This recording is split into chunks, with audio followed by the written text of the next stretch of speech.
Dear students, I hope कि आप लोग अपने परिवार के साथ ठीक होंगे और इस लॉकडाउन में अपने घर में सेफ होंगे। तो डियर स्टूडेंट्स, हम इस समय लीनियर इक्वेशन की जो प्रॉब्लम सॉल्व कर रहे हैं, जिसमें से मैंने आपको अभी 3 टाइप की प्रॉब्लम बता दिया है। 3 लेक्चर हो गए हैं उस पर, और अब मेरा ये लास्ट लेक्चर आया हो कि कोशिश करूंगा कि इसी लेक्चर में मैं वर्ड प्रॉब्लम आपकी कवर कर लूं। तो चलिए, आज हम लोग जो टाइप पढ़ना है वो टाइप 4 का वीडियोज है। आपको टाइप 4 पढ़ाना है, और टाइप 4 में जो क्वेश्चंस हैं वो बेस्ड ऑन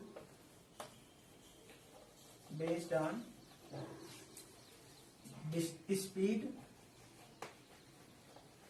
डिस्टेंस, स्पीड और डिस्टेंस पर रिलेटेड क्वेश्चन होगा, या फिर जो है टाइम और वर्क पर होगा। Speed, distance, time and work, इसी बेस्ड जो है क्वेश्चन आपके आज के टॉपिक में हम लेंगे। वो टाइम वर्क का हो सकता है, स्पीड डिस्टेंस से रिलेटेड क्वेश्चन हो सकता है, और इसके बाद में ये आपका चैप्टर की जो प्रॉब्लम है वो आई होप की हो जानी चाहिए। बाकी जो बचेगा उसके बारे में हम लोग बात करेंगे फिर लाइव में आकर के। तो चलिए, हम प्रॉब्लम लेते हैं, आपकी बुक का ही कोई प्रॉब्लम लेते हैं। तो चलिए देखते हैं। तो चलिए देखिए डियर स्टूडेंट्स, हमने आप ही की बुक का एक प्रॉब्लम लिया है।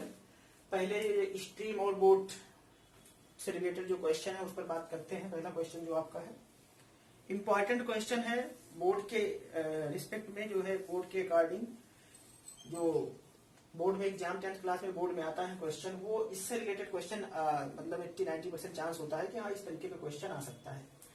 तो चलिए हम पहले क्वेश्चन को देख लेते हैं कि क्वेश्चन क्या है, उसके बाद उस पर आगे बात करते हैं। तो क्वेश्चन क्या है पहला, कि अ boat goes 30 kilometre up stream and 44 kilometre down stream in 10 hours. In 13 hours, it can go 40 kilometer upstream and 55 kilometer downstream. Find the speed of the stream and that of the boat. क्या है कि boat मतलब नाव होती है, और stream मतलब होती है जैसे एक जो जल की धारा होती है, जैसे पानी का बहाव। स्ट्रीम का मतलब क्या है कि पानी का बहाव कैसा है, और डाउन स्ट्रीम का मतलब होता है कि बहाव की तरफ, और अप स्ट्रीम का मतलब होता है बहाव के विपरीत। 2 वर्ड आपको यहां मिल रहा है, एक डाउन स्ट्रीम और एक अप स्ट्रीम। तो अप स्ट्रीम का मतलब होता है कि जो धारा है, यानी कि जो पानी का बहाव है उसके विपरीत में, और डाउन स्ट्रीम का मतलब होता है कि उसी के डायरेक्शन में, जिस डायरेक्शन में पानी बह रहा है, धारा बह रही है, उसी डायरेक्शन में हम नाव को भी ले जा रहे हैं। तो 2 केस बनता है। अब क्वेश्चन क्या है ये एक बार हम समझ लेते हैं। लिखा है अ boat goes 30 kilometre up stream. एक बोट जो है वो 30 किलोमीटर अप स्ट्रीम में जाती है, एंड 44 किलोमीटर डाउन स्ट्रीम, और 44 किलोमीटर डाउन स्ट्रीम में जाती है। कितने समय में? 10 hours में। ये जो टोटल समय लगा 40 किलोमीटर डाउन और 30 किलोमीटर अप में, जो टोटल टाइम लग रहा है वो 10 hours लग रहा है। दूसरा कह रहा है कि इन 13 hours, और अगले 13 घंटे में वो क्या कह रहा है, it can go 40 kilometre up stream, 40 kilometre up stream जाती है और 55 किलोमीटर डाउन स्ट्रीम आती है। तो find the speed of the stream and that of the boat. तो आपको धारा की भी चाल बतानी है, यानी जो स्ट्रीम की मतलब स्पीड है उसको भी बतानी है, और बोट किस स्पीड से चल रहा है उसको भी बतानी है। ठीक है, तो 2 बात मैंने आपको ये बताया कि एक डाउन स्ट्रीम लिखा हुआ है और एक अप स्ट्रीम लिखा हुआ है। तो जब डाउन स्ट्रीम होगा तब क्या कंडीशन होगी, और अप स्ट्रीम क्या होगा तब क्या कंडीशन होगी, यही हमें देखना है। तो अगर इस बात को समझेंगे तो जैसे अगर एक पहले ओरल आइडिया डेवलप कर लीजिए क्वेश्चन का, उसके बाद हम करते हैं अभी। तो जैसे देखो, अब क्या है कि आपने देखा है कि कभी भी आप बाइक चलाते हैं या कभी हवा के विपरीत जब चलते हैं, तो जितनी तेजी से हम साइकिल चलाते हैं हवा के विपरीत में, उससे ज्यादा हमें तेजी चलाना पड़ता है। लेकिन अगर हवा की दिशा में जाते हो तो होता क्या है कि हम अगर धीरे से भी चला रहे हैं तब भी हमारी स्पीड बढ़ जाती है। ऐसा क्यों? क्योंकि देखिए, आपकी जो धारा की मतलब स्पीड, जो स्ट्रीम की स्पीड होती है, अगर मान लो कि स्ट्रीम की स्पीड, अगर स्ट्रीम की स्पीड भी आपके पास x भी हो, और अगर हम बोट की अपनी स्पीड मान लें y है, तो जब भी कभी आप उसके डायरेक्शन में चलोगे, स्ट्रीम के डायरेक्शन में जाओगे, यानी कि स्ट्रीम की तरफ पहुंच जाओगे, तो आपकी जो टोटल स्पीड होती है वो दोनों ऐड हो जाती है, x प्लस वाई हो जाती है। लेकिन अगर हम उसके डाउन मतलब उसके अपोजिट चले, हम उस स्ट्रीम के अपोजिट जाएं, जैसे मान लीजिए हवा विपरीत चल रही है आपके, आप जा रहे हो सामने की तरफ और हवा आपसे वापस आ रही, तो उस केस में क्या होगी कि आपकी स्पीड, मान लो आई थी आपकी स्पीड, इसमें से क्या हो जाएगी, स्ट्रीम की स्पीड माइनस कर देगी। क्यों? क्योंकि जितने तेजी से हम जा रहे हैं उतना तेजी से स्ट्रीम मुझे बैक कर रही है, जितनी उसकी स्पीड है उस स्पीड से वो मुझे बैक भी तो करेगी। तो इसलिए अब स्ट्रीम में क्या होगा कि यहां से ये माइनस हो जाएगा, और डाउन स्ट्रीम में क्या होगा कि दोनों ऐड हो जाएगा, दोनों की स्पीड क्या होगी, ऐड होगी, और डाउन अप स्ट्रीम में क्या होगी, माइनस हो जाएगी। तो इसी कंसेप्ट को हम यहाँ पर यूज करेंगे। अब हम दोनों की स्पीड को लेट कर लेते हैं, क्योंकि 2 वेरिएबल में हम स्टडी कर रहे हैं प्रॉब्लम को। तो हम अभी यहाँ पर दोनों स्ट्रीम की स्पीड मान लेते हैं और बोट की स्पीड मान लेते हैं। उसके बाद में इसके 2 कंडीशन दी गई है, पहली कंडीशन ये 10 आवर्स की है, दूसरी कंडीशन 13 आवर्स की है। तो इस पर डिस्कस करते हैं। तो चलिए देखते हैं। तो हम लेट कर लेंगे इसको क्या करेंगे, यहां सोल्यूशन में let x be the speed of let x be the speed of the boat, speed of the boat, let the speed of the boat in still water, let x be the speed of the boat in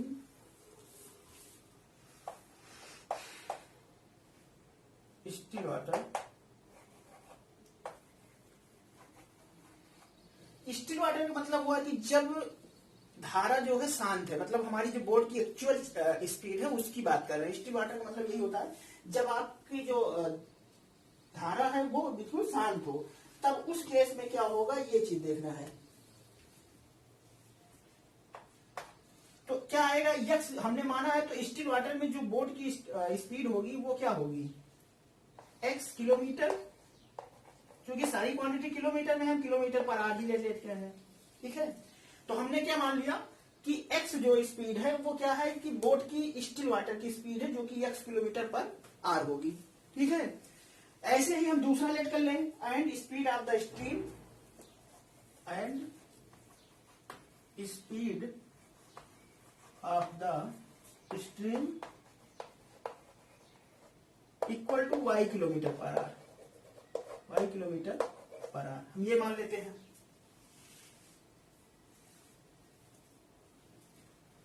अब ये तो दोनों बात हो गई। अब हमें एक चीज यहां देखना है कि सबसे पहले हम इसको अप डाउन अप स्ट्रीम और डाउन स्ट्रीम में भी इसकी स्पीड निकाल लेते हैं। तो अप स्ट्रीम और डाउन स्ट्रीम में क्या आ जाएगी, so the speed of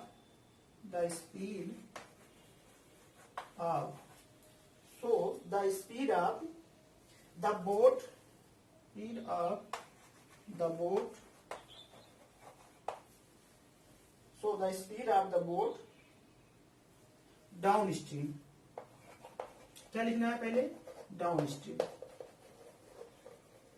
हम निकाल लेते हैं कि अगर हमें दोनों की स्पीड पता है तो डाउन स्ट्रीम में इसकी स्पीड क्या होगी,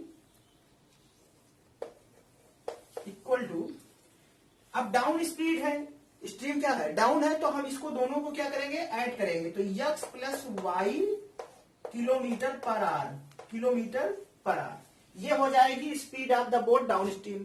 अब दूसरा, and the speed of the boat in upstream, upstream में क्या होगा, अप स्ट्रीम में क्या होगा कि क्योंकि धारा के विपरीत जा रहे हो ना, आप जो स्ट्रीम चल रही है उसके अपोजिट डायरेक्शन में हो, तो यहां से क्या हो जाएगा, x माइनस वाई, यानी कि जो स्ट्रीम की स्पीड है उसमें से क्या हो जाएगी, माइनस हो जाएगी। तो ये, तो आई होप कि इतनी बात आपको समझ में आई है। इस तरीके के क्वेश्चन में इतना आपको पहले मेजर कर लेना है, इतनी चीजें तो ये नॉर्मल होगा। कोई भी क्वेश्चन आएगा स्पीड और बोट का, स्ट्रीम और बोट में क्वेश्चन इससे रिलेटेड कोई भी हो, तो उस क्वेश्चन में इतना काम कॉमन है। इसके बाद की जो केस होगा हम उसके बारे में भी स्टडी करेंगे कि कैसे क्या होता है। तो आई होप कि इतना आपको समझ में आया होगा। तो अब आगे अगर हम देखें तो आपको एक फार्मूला याद होना चाहिए। अब अगर उस फार्मूले को याद हो तो क्योंकि स्पीड टाइम डिस्टेंस दिया गया है तो अब हमें उस फार्मूले से कंपेयर करना है। जैसे एक फार्मूला आपने पढ़ा हुआ है, क्या पढ़ा है कि speed equal to distance upon time, ये होता है।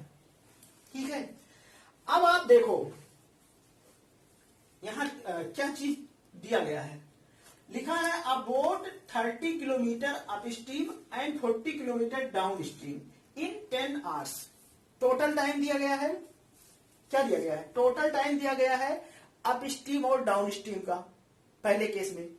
तो हम टाइम यहां से निकाल लें, यहां से क्या निकाल लें, टाइम निकाल लें। चलिए टाइम निकाल लेते हैं। तो यहां से टाइम क्या आ जाएगा, टाइम इक्वल टू क्या आ जाएगा, ये देख लीजिए, आ जाएगा डिस्टेंस अपॉन स्पीड, आ जाएगा नहीं।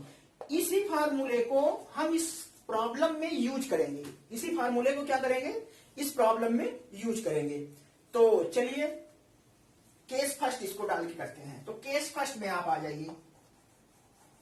केस फर्स्ट का मतलब कि जो पहली केस में पहली प्रॉब्लम क्या है इसके बारे में देखते हैं।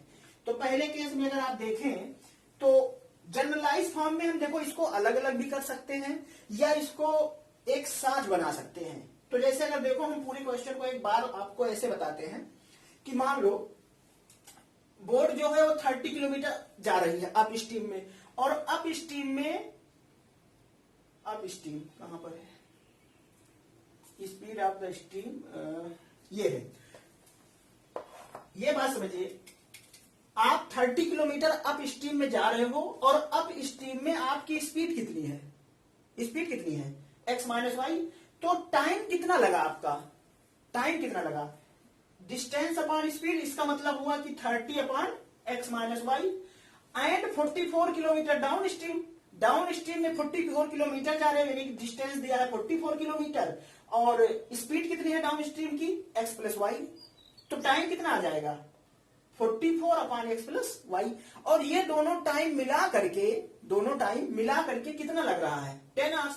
तो हम केस फर्स्ट में डायरेक्टली नहीं लिख दें, दोनों का टाइम निकाल लें, दोनों केस में टाइम निकाल लें अप स्ट्रीम और डाउन स्ट्रीम में। तो अप स्ट्रीम में जो टाइम आएगा distance upon speed, 30 kilometre distance जा रहे हो, कितनी जा रहे हो 30 किलोमीटर डिस्टेंस, किस स्पीड से, अप स्ट्रीम। ये है अप स्ट्रीम में स्पीड क्या है x minus y, plus total time दिया है तो दोनों को ऐड कर लो, प्लस 44 किलोमीटर जा रहे हो, 44 किलोमीटर जा रहे हो, ये किस स्पीड में, डाउन स्ट्रीम में। तो डाउन स्ट्रीम में स्पीड कितनी थी आपकी x प्लस वाई। तो डिवाइड कर दो x प्लस वाई से, किस फार्मूले से, हमने ये जो फार्मूला लिखा है time equal to distance upon speed से।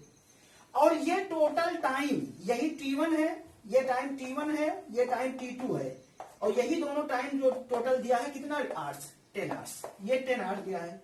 ठीक है, यही आपका पहला इक्वेशन है, ये क्या है फर्स्ट इक्वेशन है। तो इसी को चाहे t1 t2 मान के आप करते या ऐसे करते, तो ये आपका फर्स्ट इक्वेशन हो गया। यही इक्वेशन नंबर क्या है फर्स्ट। ठीक है, तो केस फर्स्ट में first equation, how you get, you understood I hope.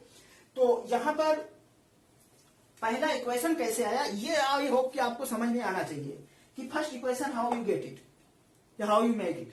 तो एक बार अगेन हम आपको बता देते हैं कि कुछ चीजें हमें, हर चीज यहां लिखना जरूरी नहीं है, हमें बहुत सारी चीजों को अपने दिमाग में करना है, यानी कि हमें अंडरस्टैंड करना है, उसको समझना है कि होता कैसे, क्या क्या हो रहा है। तो हमने क्या किया है, इस फार्मूले को जो time equal to distance upon speed दिया है, इसी फार्मूले को यूज कर रहे हैं। डिस्टेंस और टाइम स्पीड हमें पता है, जैसे देखो 30 किलोमीटर डिस्टेंस दिया था और किस अप स्ट्रीम में, अप स्ट्रीम की हमें स्पीड पता थी, तो हमने 30 बाई एक्स माइनस वाई लगा दिया, टाइम आ गया पहला। दूसरा लिखा था 44 किलोमीटर डाउन स्ट्रीम में जा रहा है, तो 44 किलोमीटर गया, और डाउन स्ट्रीम में स्पीड कितनी है इसकी, डाउन स्ट्रीम में स्पीड है एक्स प्लस वाई, तो अपना डिवाइड एक्स प्लस वाई लिख दिया। ये दोनों टाइम निकला, कहां से, यहां से ये दोनों टाइम निकला, और दोनों टाइम टोटल कितना दिया है इन 10 आवर्स, टोटल टाइम कितना लगा 10 आवर्स। तो यही इक्वेशन फर्स्ट हो गया। अब हम अपना सेकंड इक्वेशन अगर बनाएं तो सेकंड इक्वेशन के लिए हम ये रब कर देते हैं ऊपर और यहां सेकंड इक्वेशन मेक कर देते हैं, ठीक है ना, क्योंकि अभी जब तक सेकंड इक्वेशन नहीं बन रहा है तब तक हमें क्वेश्चन की जरूरत पड़ेगी। तो देखिए अब केस फर्स्ट हो गया, केस सेकंड में देखें अगर केस सेकंड, तो केस सेकंड में क्या, आगे बढ़िए, इन 13 आवर्स, क्वेश्चन लिखे इन 13 आवर्स, यानी कि टोटल 13 आवर में it can go 40 kilometre up stream and 55 kilometre down stream. तो हम क्या करें, अप स्ट्रीम का टाइम निकाल लें, डाउन स्ट्रीम का टाइम निकाल लें, दोनों को जोड़ दें, कितना आएगा 13 आवर्स। तो इस काम के लिए हमें स्पीड और डिस्टेंस पता होनी चाहिए। तो देखिए अब 13 hours it can go 40 kilometre up stream, तो टोटल कितना जा रहा है 40 kilometre up stream. Up stream की स्पीड क्या है x माइनस वाई, ये प्लस 55 किलोमीटर डाउन स्ट्रीम चल रहा है, तो 55 किलोमीटर डाउन स्ट्रीम चलेगा। और स्पीड क्या है डाउन स्ट्रीम की, x प्लस वाई, ये है। और टोटल कितना टाइम लग रहा है 13 आवर्स, टोटल कितना टाइम लग रहा है 13 आवर्स। तो ये आपका 13 आवर्स हो जाएगा और इसको इक्वेशन नंबर आप सेकंड कर दीजिए, इसको इक्वेशन नंबर सेकंड कर दीजिए। तो आई होप कि आपको ये फर्स्ट और सेकंड इक्वेशन जो है समझ में आया होगा, फर्स्ट और सेकंड इक्वेशन आपको समझ में आया होगा कि how you make it equation first and second.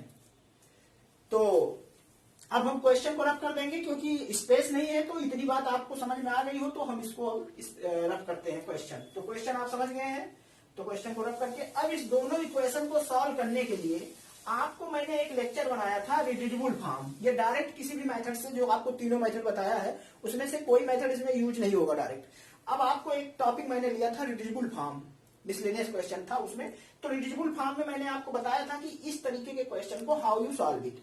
तो चलिए अब इस दोनों इक्वेशन को अगर सॉल्व करना है तो आपको x माइनस और x वाई को कोई अनदर वेरिएबल में चेंज करना पड़ेगा। तो यहां लेट कर लीजिए, लेट इधर कर दीजिए, यही कर दीजिए, let x 1 upon x minus y equal to u and 1 upon x plus y equal to v, ये मान लीजिए, ठीक है। तो अब इस बात को दोनों इक्वेशन में यूज कर दो। तो या यहां पर इसको डायरेक्ट ना समझ में आए तो यहां से, अब इसको डायरेक्टली यहां से हम लेट करके इसको यूज कर दे रहे हैं। तो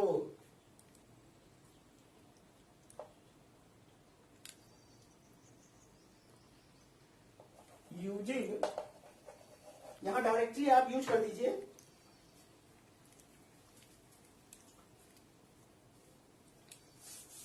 तो then from equation first, from equation first, तो फ्रॉम इक्वेशन फर्स्ट से क्या मिल जाएगा 1 अपॉन एक्स माइनस वाई को आपने क्या लिया है u, तो 30 u हो जाएगा, और plus 1 upon x plus y को क्या लिया है v, तो प्लस 44 v हो जाएगा, और ये इक्वल टू आ जाएगा 10। ये इक्वेशन नंबर थर्ड कर दीजिए।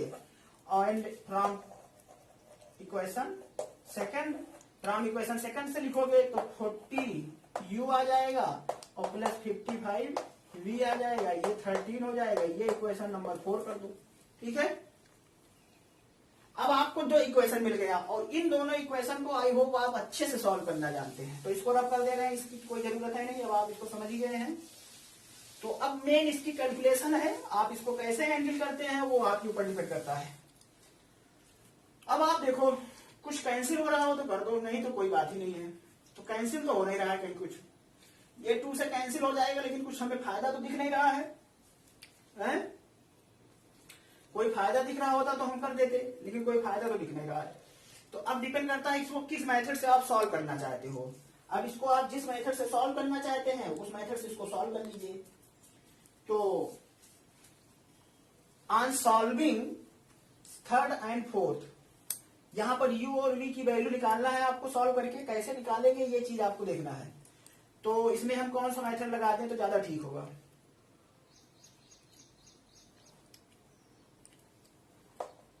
टू से इसको कैंसिल कर दें तो सब्स्टिट्यूशन लगा दीजिए, या क्रॉस मल्टीप्लीकेशन लगाएंगे तब भी आपको लेनी पड़ेगा। एक काम करो, यहां से 2 से इसको कैंसिल कर लो, थर्ड इक्वेशन को। We can write in equation third also तो यहां से हम 2 से इसको कैंसिल कर दे रहे हैं, ठीक है। तो ये 15 हो जाएगा, ये कितना हो जाएगा 22 हो जाएगा, और ये हो जाएगा 5। तो आपका इक्वेशन थर्ड जो बन जाएगा वो बन जाएगा 15u plus 22v equal to 5। ये इक्वेशन नंबर थर्ड है, ठीक है, ये इक्वेशन नंबर थर्ड है। इस इक्वेशन नंबर थर्ड को इस फॉर्म में लिख लीजिए। अब थोड़ी सी डिजिट कैलकुलेशन में आपको आसानी हो सकती है, तो अब इसमें हम अगर एलिमिनेशन लगाएं, एलिमिनेशन के लिए आपको कौन सी डिजिट मिलेगी जिससे ये दोनों इक्वल हो सकता है, तो किसी एक को इक्वल कर लीजिए। तो एलिमिनेशन लगाना है तो एक काम करिए, इसका एलसीएम ज्यादा सही बढ़ रहा है, 120 आएगा इसका एलसीएम, इन दोनों का एलसीएम 120 आएगा। तो एक काम करो कि 8 से इसमें मल्टीप्लाई कर दो, इस इक्वेशन में 8 से मल्टीप्लाई कर दो, ठीक है, और इसमें 3 से मल्टीप्लाई कर दो, इसमें 3 से मल्टीप्लाई कर दो। तो ये आपका u जो है इक्वल आ जाएगा, ठीक है। हम इसमें एलिमिनेशन लगा रहे हैं, तो एलिमिनेशन ले आपको ये पता है कि हम किसी एक वेरिएबल की कोफिशिएंट्स को सेम बना रहे हैं, तो इस दोनों के कोफिशिएंट्स को सेम बना लीजिए आप, इन दोनों के कोफिशिएंट्स को सेम बना लीजिए। तो देखिए क्या आएगा, 3 से मल्टीप्लाई करोगे तो नाउ इम्प्लाई दैट, हम इक्वेशन पहले थर्ड को लिख देते हैं, तो थर्ड को मल्टीप्लाई करो तो 15 8 जा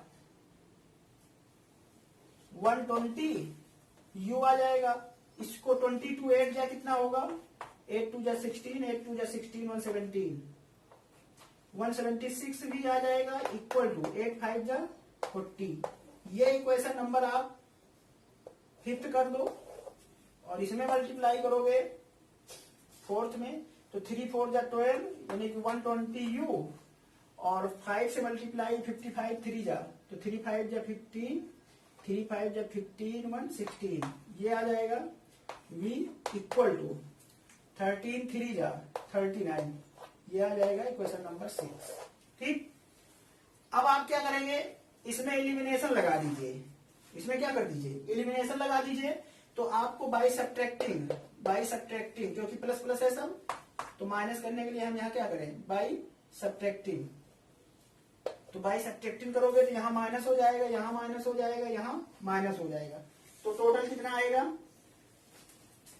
तो यहां से ये कैंसिल हो गया, 176 से 165 माइनस करो तो 6 से 5 जाएगा 1 आएगा, 7 से 6 जाएगा 1 आएगा, v हो गया, ये इक्वल टू ये आएगा 40 से यानी कि 1, तो ये 1 आ जाएगा।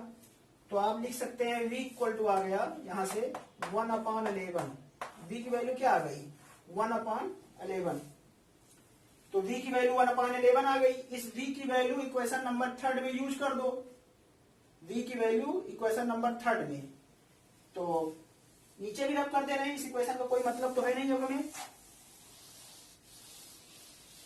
तो v की वैल्यू आप क्या करो फ्रॉम इक्वेशन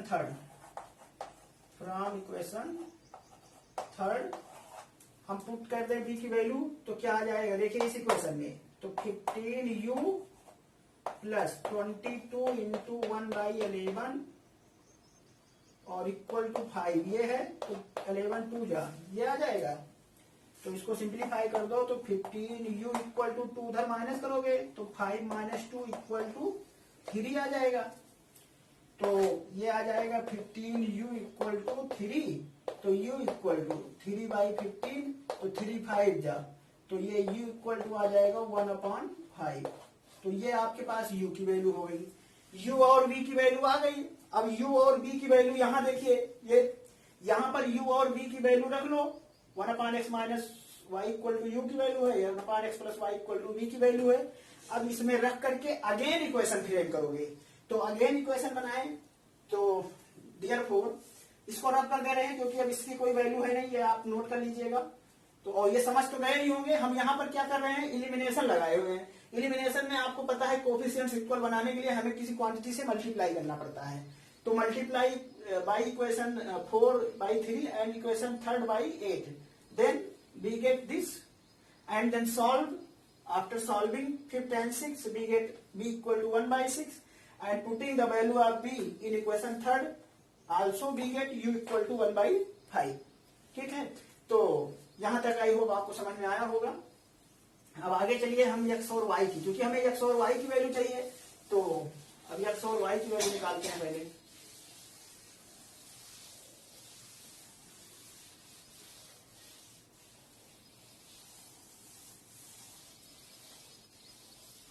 चलिए देखिए, now so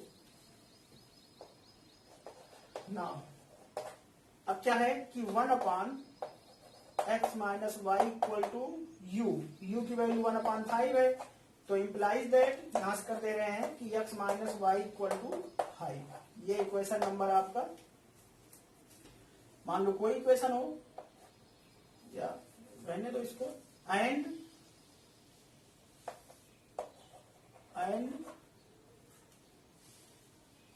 1/x plus y equal to v, sorry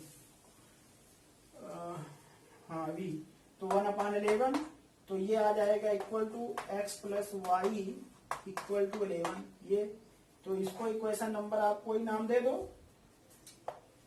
कहां तक हुआ था, उधर 6 तक हुआ था शायद, तो या ए और बी कर दो, इसको ए कर दो, इसको बी कर दो। तो solving equation A and B बहुत आसान है। Solving equation A and B, now solving equation A and B, solving equation A and B, we get क्या होगा, वाई वाई कैंसिल हो जाएगा, डायरेक्टली सॉल्व कर दीजिए। यहां से देखिए x minus y equal to 5 और x plus y equal to 11, तो यहां से ये कैंसिल हो जाएगा, तो ये आ जाएगा 2x, क्या आ जाएगा 2x इक्वल टू 5 6 16, तो x equal to 8, x equal to 8 आ गया। ऐसे ही आप x की वैल्यू यहाँ 1 में पुट करेंगे, x की वैल्यू जब 1 में रखेंगे तो कितना आ जाएगा, तो फ्रॉम ए से अगर देखो तो फ्रॉम ए से कितना आ जाएगा, तो x की value 8 minus y equal to 5, तो y इक्वल टू 8 माइनस 5, तो y इक्वल टू आ जाएगा 3, y इक्वल टू क्या आ जाएगा 3। तो solving equation A and B get x equal to 8 and y equal to 3, ये आ गया। अब ये x और y की एग्जैक्ट वैल्यू आई। अब हमें x और y की जब वैल्यू आ गई, तो हेंस हमें क्या आंसर लिखना था, वो लिखना है हेंस क्या निकालना था, the speed of hence, the speed of क्या लिखना था, the speed of the boat in still water, the speed of the boat in still water is, still water में कितना माने थे आप x, तो is 8 kilometre per our and the speed of the stream and the speed of the stream and the speed of the stream is कितना आ जाएगा 3 kilometre per our, 3 kilometre per our. ठीक है, तो ये तो बात हुई कि आपने आंसर निकाला। अब क्योंकि एग्जाम में हमें पता तो है नहीं कि ये आंसर सही है कि गलत है, तो इसके लिए हमारे पास इसको रब कर दे रहे हैं, वहां पर एग्जाम में आप इसको चेक कर लीजिए। असल में इस एग्जाम में वहां पर आप चेक कर लीजिए, जो आपका इक्वेशन फर्स्ट बना था, इक्वेशन फर्स्ट क्या था, 30/x minus y equal plus 44/x plus y equal to 10 था। अब इसी में x और y की वैल्यू रख के इसको सिंप्लीफाई कर लो, चेक कर लो, इसको क्या कर दो, चेक कर दो।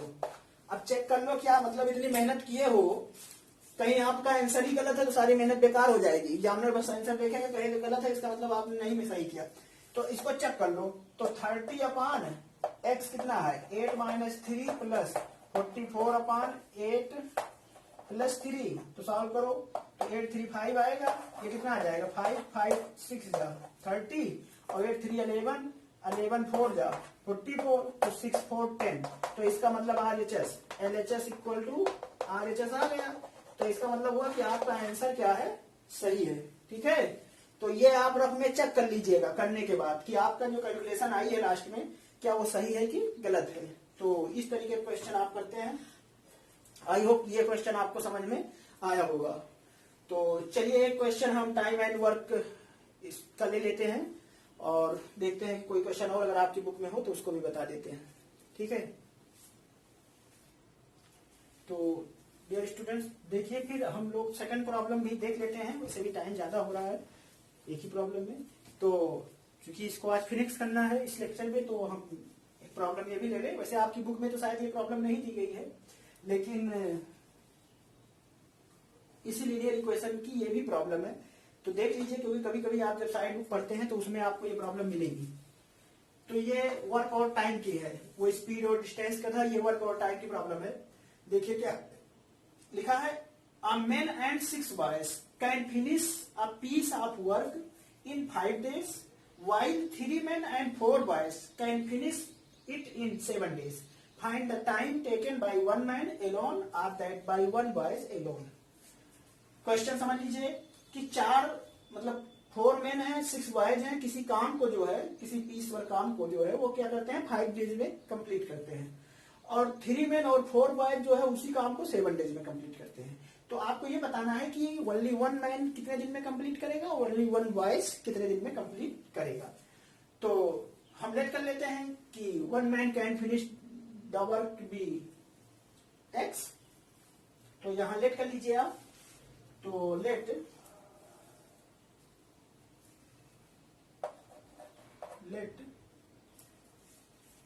1 man can finish 1 man can finish the work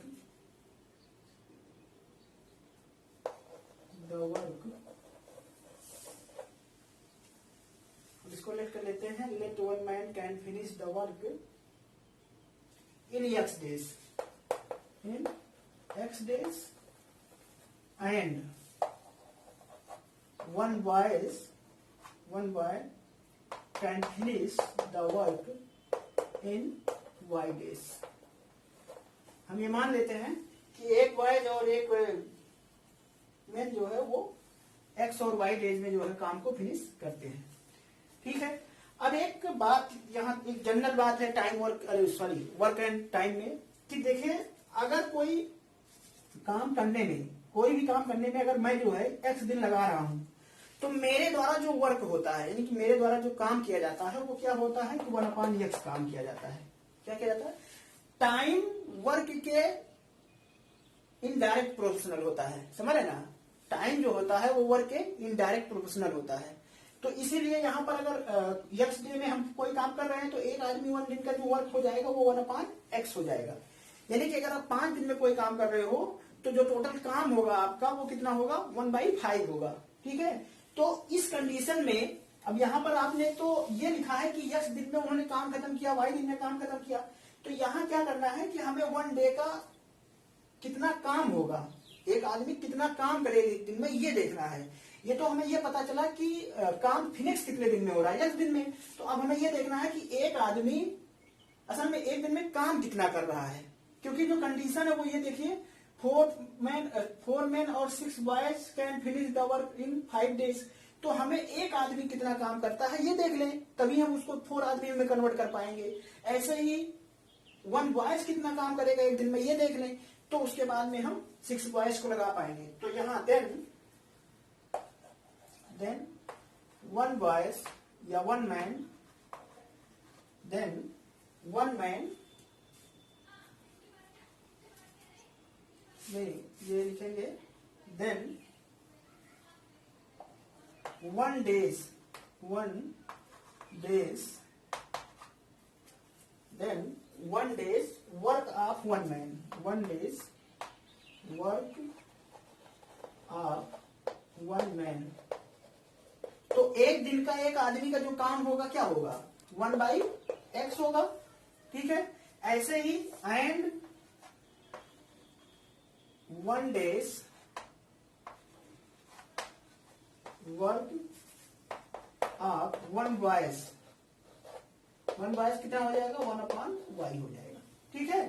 ये बात समझ में ना, आपको ये बात समझिए, टाइम जो वर्क जो होता है वो टाइम का इनडायरेक्ट प्रोपोर्शनल होता है। अगर कोई काम हम x दिन में करते हैं तो मेरे द्वारा काम जो किया जाएगा वो कितना किया जाएगा, 1/x किया जाएगा, ठीक है। तो इसीलिए अगर चूंकि बॉयज ने जो काम किया है वो x दिन में टोटल कंप्लीट किया है, तो एक दिन में जो बॉयज का काम होगा वो 1/x होगा। ऐसे ही बॉयज ने टोटल जो काम किया है वो y डेज में किया है, तो एक दिन का जो काम हुआ वो कितना हुआ, 1/y, ठीक है। अब हमें एक दिन का बॉयज का वर्क पता है, एक दिन का मेन का वर्क पता है। अब अपने क्वेश्चन पर आ जाओ। अकॉर्डिंग टू क्वेश्चन में केस फर्स्ट क्या कह रहा है, case first, according to question में केस फर्स्ट में आप देखिए क्या है, 4 men 6 boys कितने दिन में काम फिनिश कर रहे हैं, 5 days में। तो 5 days में काम फिनिश कर रहे हैं तो हम काम कर लेते हैं, दोनों को वर्क डेज नहीं देते, हम उसको काम में बदल देते हैं। देखो हम और आप मिलके कोई काम कर रहे हैं तो वो टोटल काम के ही इक्वल आएगा।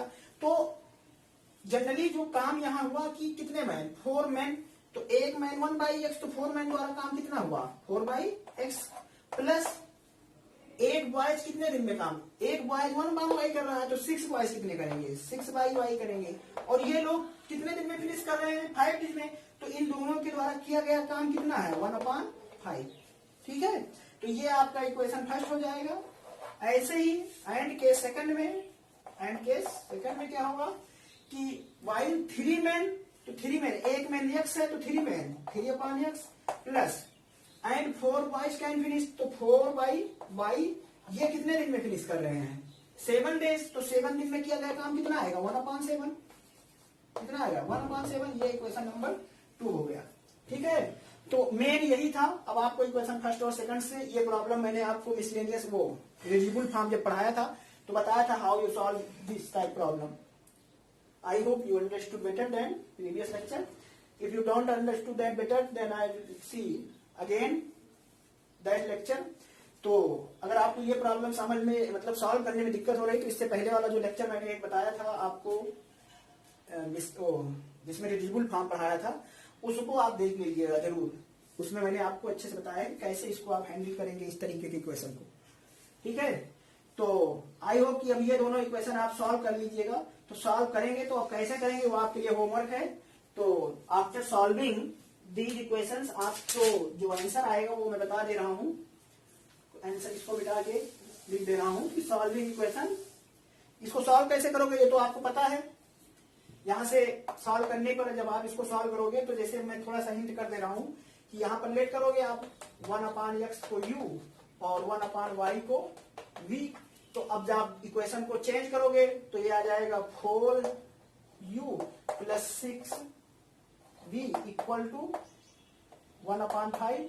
तो इसको सिंप्लीफाई कर लोगे, ऐसे यहां से ही कर दो तो 3u plus 4v equal to आ जाएगा 1/7। ये इक्वेशन नंबर 3 हो जाएगा, ये इक्वेशन नंबर 4 हो जाएगा। और सॉल्व करो, जब सॉल्विंग इक्वेशन इसको जब सॉल्व करोगे तो जो वैल्यू आएगी मैं बता दे रहा हूं। Solving equation 3 and 4 we get u equal to जो आ जाएगा वो आपकी जो वैल्यू u आएगी वो आ जाएगी 1/35। u इक्वल टू आ जाएगी 1/35 एंड v इक्वल टू आ जाएगा 1/70। आई होप ये आप हैंडल कर लेंगे। और अब इस दोनों को यहां रखेंगे तो सो 1/x इक्वल टू क्या है u। तो u की वैल्यू कितनी है 1/35। तो x इक्वल टू आ जाएगा 35 एंड 1/y इक्वल टू है v। तो ये इक्वल टू आ जाएगा 1/v की वैल्यू कितनी है 1/70। तो y इक्वल टू आ जाएगा 70। तो यही आपका आंसर है, x equal to 35, y equal to 70, x equal to 35, y equal to 70। तो हेंस आपका जो आंसर होगा वो क्या होगा, hence time taken by one man equal to, one man का कितना आया है x, तो 35 हो जाएगा, 35 days, and time taken by one boy ये इक्वल टू हो जाएगा 70 डेज।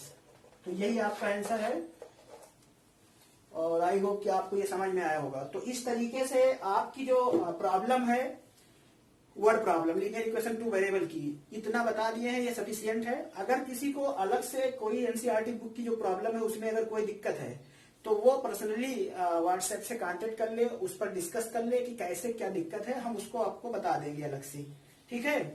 तो चलिए, ये आपका लीनियर इक्वेशन टू वेरिएबल जो है ये पूरा कंप्लीट है आपका इस लेक्चर के साथ।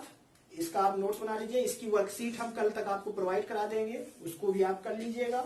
अभी हम आपको 2-3 दिन टाइम देते हैं, नए टॉपिक को नहीं शुरू करेंगे, तब तक आप इस पूरे चैप्टर को कंप्लीट कर लीजिए, तैयार कर लीजिए। हो सकेगा तो कल जो है मैं आपको ऑनलाइन लाइव क्लास ले लूंगा, जो भी डाउट होगा उसको क्लियर करेंगे हम लोग। तो 1-2 दिन हम आपको लाइव लेंगे क्लास में, जिसमें आपको हम pair of linear equation two variable का डाउट, एनसीईआरटी बुक के डाउट्स को क्लियर करेंगे, ठीक है।